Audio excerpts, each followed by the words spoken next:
In 1991, the Walt Disney Company released Beauty and the Beast. The movie was a box office success and went on to become beloved by audiences of all ages across the world. One half of the story tells the tale of how a spiteful prince falls under a curse and becomes trapped in the form of a beast until he is able to find love. The other half is that of the Beauty, a young woman who lives in a village near the castle and seeks adventure and excitement away from the mundane life she's surrounded by. Despite a franchise spawning from this movie, there's one glaring story from the universe that has never been told. That is the story of what came before.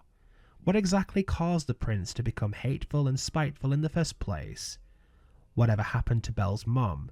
And why was the elderly Mrs. Potts seen to be mothering a young child? Today, we're going to take a deep dive into the origins of this movie as we discuss what happened before Disney's Beauty and the Beast. Disneyland is your land.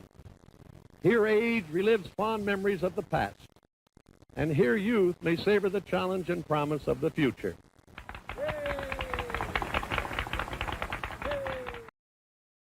Just a disclaimer, this information is taken from original drafts for Disney's Beauty and the Beast, various expanded media, interviews with cast and crew, and more.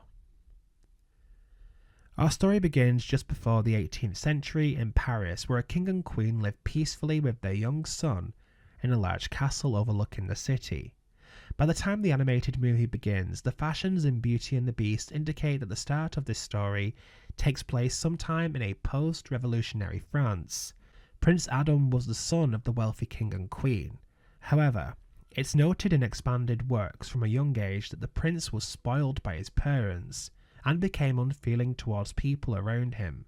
So much so, the staff members of the various French estates owned by the royal family consistently had their work cut out when dealing with the young master. The prince's spoilt behaviour and the beginning of the French Revolution resulted in Prince Adam being separated from his parents, as he and various staff members were sent to live in a family-owned estate located in a woodland area on the outskirts of France. The explanation for the absence of Adam's parents could be down to numerous things. One is that following Adam's arrival at the estate, the French Revolution broke out, or grew significantly more dangerous, which resulted in either the death of the prince's parents, or the presumption that he had died, along with the servants who were sent to live with him. My personal theory, however, is that the prince was sent there during the French Revolution, with enough staff members to assist him while he resided there. For their own safety, various children of the noble court were sent to live out their time at the estate too. This minor detail was shared in the notes provided by writer Linda Wolverton for the 10th anniversary of the movie. Some of the more interesting facts about the story from this point can be found in the script for the movie. It's explained that Adam was 11 when he was initially cursed. It's learned in expanded works that as an 11-year-old and prior to the story, he became increasingly difficult for the members of staff to live with, more so because of the absence of his parents. It was at Christmas time that the terrible curse was inflicted upon the prince and all those who lived within the castle. It's noted in the original draft of the movie that the servants pleaded for the prince and used his age as an excuse for his behaviour. This act of mercy caused the staff to be transformed into objects also, along with all living beings within the castle. The prince, now the beast, would live out his days in hopes that the curse would be broken in some manner. But who could ever learn to love a beast? Before the events of the movie, a young family resided on a wealthy estate somewhere away from the prince's castle. The family consisted of Maurice, his wife Colette, and their daughter Belle. Maurice came from humble beginnings, whilst Colette, however, was from the upper class of high society.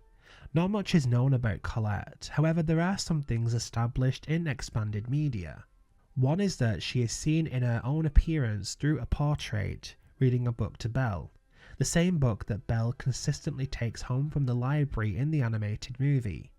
Colette's cause of death is unknown, but it is established through song lyrics in Belle that she and her father Maurice only recently moved to the small town seen in the movie. She refers to the town as a poor provincial town, which also contributes to the fact that Belle was not used to this lifestyle and understood that this is how poor people lived. It's my theory that Maurice likely lost his fortune following Colette's death, which is why he desperately wanted to regain some financial stability by crafting inventions that could sell well and supply him and his daughter with more money. Elsewhere, little is established about Gaston, but it should be noted that various deleted elements from the final script explain openly that Gaston was wealthy. He had money. It was mainly his looks, but also the addition of his wealth that made the villagers like and respect him so much more. He was also an example of how Prince Adam may have turned out had the curse not been inflicted on him, and if he hadn't met Belle. In many ways, Gaston fighting the Beast was more symbolism for Adam's former self that he had to defeat and overcome to be with Belle. With the backstory that the children of the servants who worked for the king and queen were also sent to live in the castle, it provides some little extra context about various long-wondered details from the movie. It's clear that those children were the ones we saw in the cupboard alongside Chip when Mrs. Potts is seen putting him to bed. It's established in the script for Beauty and the Beast that Mrs. Potts was the head housekeeper of the castle. Upon discovering that the families of the children were likely never going to return, Mrs. Potts took it upon herself to adopt the left-behind children as a surrogate mother. Her relationship with Chip, despite never being stated on screen, is hinted in the original drafts for the movie that it is that of an adopted caregiver, meaning Mrs. Potts likely adopted Chip, which would explain why she is seen as so much older than him. One major addition to this story that is overlooked is that whilst the Beast appears to age and grow, the objects appear to be ageless and trapped within the year they were turned into objects.